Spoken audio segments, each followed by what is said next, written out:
It is estimated that the human brain processes an average of 70,000 thoughts per day, which equals to 25,550,000 thoughts a year. Through the study of neuroscience, scientists have discovered the impact of repeated thoughts in the brain, creating pathways as we repeatedly think certain thoughts. Think of yourself walking through a grass path. The more you walk in that same path, it will soon no longer become a path of grass, but a path of dirt. And that's exactly what happens in the brain. As we repeatedly think certain thoughts, the pathway becomes deeper, and that becomes a default of our brain to either think those positive thoughts or those negative thoughts. And here's the important truth, that our thoughts affects our feelings or how we feel. And both our thoughts and feelings affects our actions and even who we become. So it is of paramount importance to guard our thoughts, and even more importantly, to filter our thoughts. So how do we do that? I want to submit to you an important filter for our thoughts and an important filter for life, found in Philippians chapter 4, verse 8.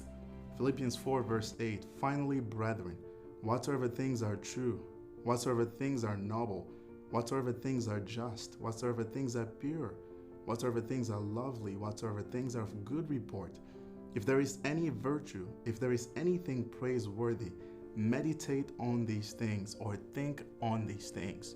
It is of paramount importance to filter what we think. Before we think anything about ourselves or about somebody else, we should ask the question, is it true? Is it noble or honest? Is it pure what I'm thinking?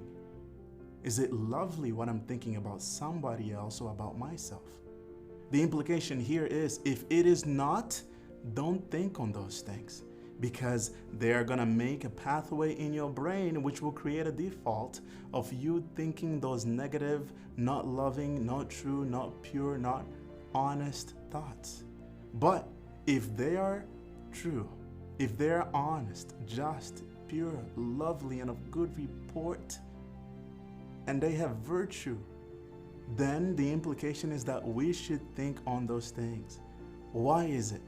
Actually, when we think those true, noble, just, pure, lovely, and good report thoughts, we are actually reflecting the thoughts of God, which are true and pure. And so we are to filter our thoughts so that we can reflect who God is, because He made us in His